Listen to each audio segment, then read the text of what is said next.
What's up everyone, and welcome back into another Marvel Rivals video. The Spring Festival has officially launched in Marvel Rivals, which is our brand new in-game event celebrating the Lunar New Year. We have a brand new game mode in Clash of the Dancing Dragons. We have a whole bunch of goodies to earn with a brand new event card, including a brand new Star-Lord costume, and of course we have some other costumes that you can buy in-game as well. So let's break down exactly how this event works so that you know how to play Clash of the Dancing Dragons, and of course most importantly, you know how to get that free Star-Lord costume. From the main menu, click the Fortune and Colors banner on the upper left-hand side of the screen to access the event card. Here we can see that this event has some changes from the winter celebration, making it a much more streamlined affair. To start, you begin the event with an illustration of the Dancing Lions team, which is currently unpainted.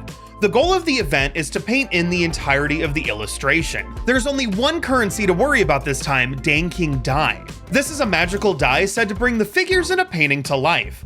Dan King dye is earned by completing event missions, which will require you to play Clash of the Dancing Lions, as well as challenge missions, which are completed during normal gameplay. This time around, units can also be used to purchase Dan King dye, although the ability to complete the event with money doesn't unlock until 2 weeks into the event.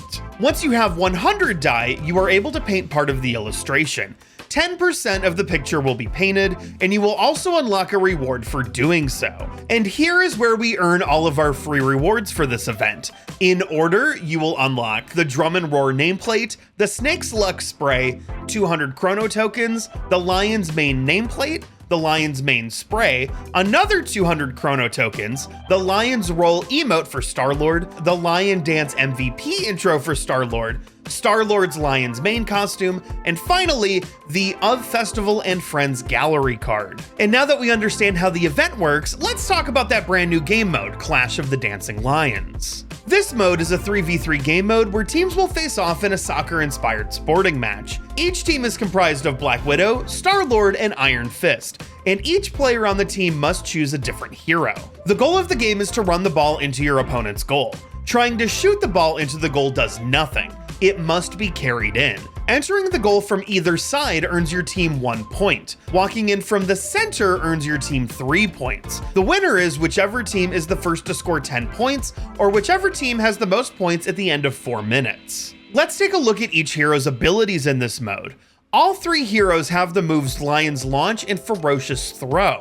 Lion's Launch allows you to launch the ball forward and is on left click for all 3 heroes. Ferocious Throw allows you to throw the ball in the air. This attack can be charged up, throwing the ball farther and faster depending on how long you charge. Black Widow and Iron Fist both have this move on their right click, with Star-Lord's bound to E. Now let's take a look at each hero's individual abilities. Iron Fist has the Crane Leap and Lion Kick. Crane Leap allows Iron Fist to jump while he is already airborne. This move has 3 charges, and each takes 5 seconds to recharge. His shift ability is the Lion Kick, which allows Iron Fist to sprint forward and kick, launching enemies up in the air and causing them to drop the ball. This ability also has 3 charges and takes 6 seconds to recharge. Star-Lord's shift ability is the Rocket Propulsion, which gives him a movement boost and allows him to move through the air. This move uses a resource meter, but it would take 4 seconds to completely deplete his boost meter and 12 seconds to fully recharge it. His E ability is the Lion Leap, which fires non-lethal rounds in all directions, launching enemies upward and causing them to drop the ball.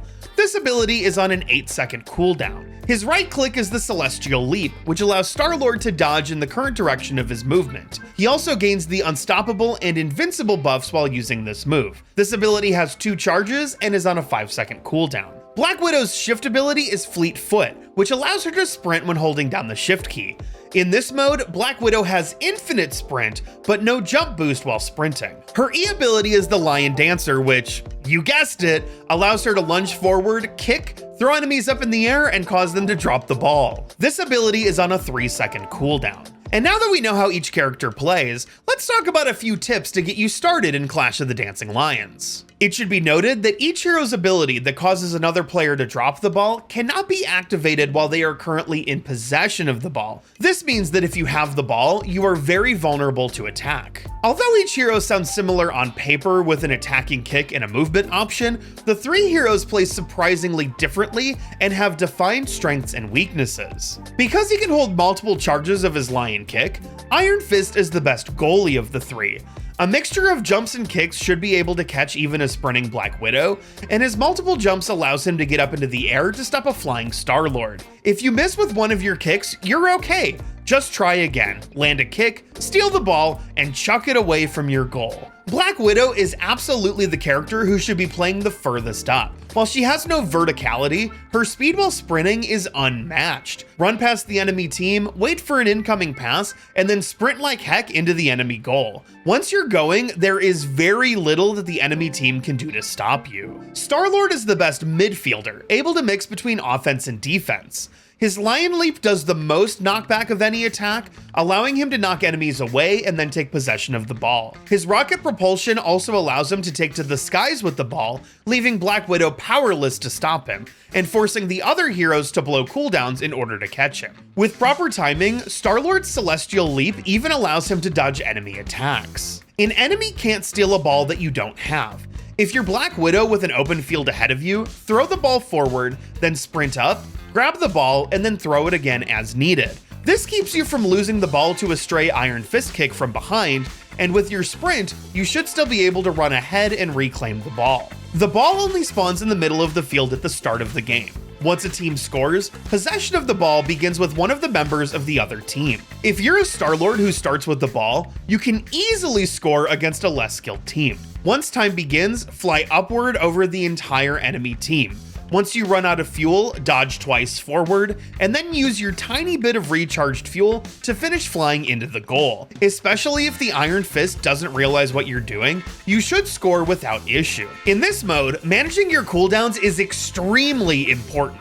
If your attacking move is on cooldown, it doesn't matter how well your positioning is. There will be no way for you to stop an enemy with the ball. This is especially true for Star-Lord, whose offensive ability is on the longest cooldown of the three. Remember that this is a team game and that passing is very beneficial. With every hero having a move that makes you drop the ball, it can be difficult to break through an entire enemy team.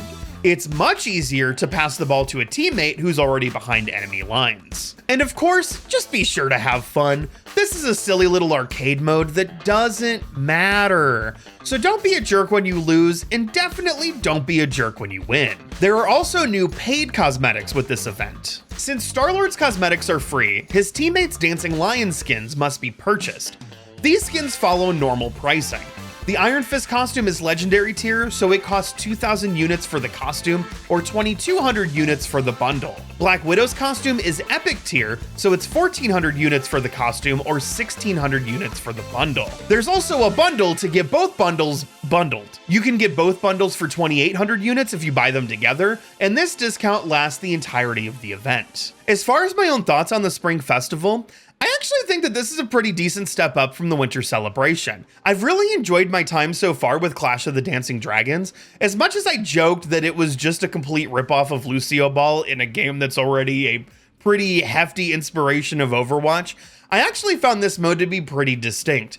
I really like that the three heroes kind of all play differently and have their own strengths and weaknesses, and I really like the idea that you have to actually carry the ball into the goal. It's really helped make this mode feel different from just a Rocket League or a Lucio Ball knockoff. These arcade modes already have a pretty limited shelf life, but I think I'll be playing this one longer than Jeff's Winter Splash Festival. I also really like the overhaul to the event structure. As much as I like that Winter Splash Festival had the customizable card with all the cute little decorations, as much as I liked it, I don't miss it at all. I think it's so much easier just to have one event currency instead of two. It makes it so much more streamlined, and it makes it really easy to understand exactly what you need to do and what you're gonna earn when you do the thing. I'm also surprised that this event is actually more generous than the Winter Splash Festival.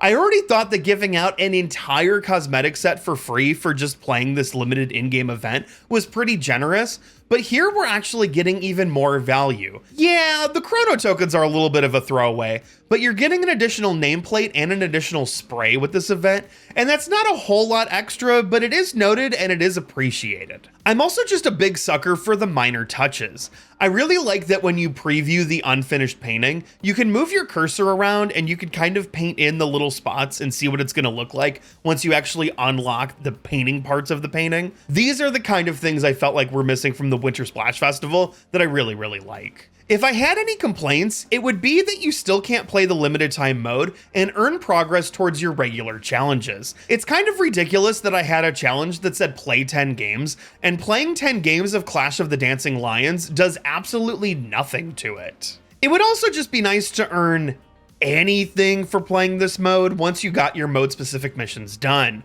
Like, even if I could just earn 5 die for playing a match, it would make this so much more replayable. I do want to say that this one is not a problem with the event specifically, it's actually a problem with Marvel Rivals in general. I'm just hoping that they do something about this in the future. Overall, I think it's just nice to see that there's a few improvements from the winter event, and so I'm just pretty happy with this one. Good job, guys, I really like this. And that should be everything you need to know about the Spring Festival in Marvel Rivals. Thank you so much for making it here to the end of the video. You're the real superhero. Honestly, I'm still trying to grow this channel. I'm still trying to hit monetization. So your likes, your comments, your subscribes are all really important to helping this channel grow. So thank you so much for making it here. Have yourself a marvelous day, and I'll see you next time.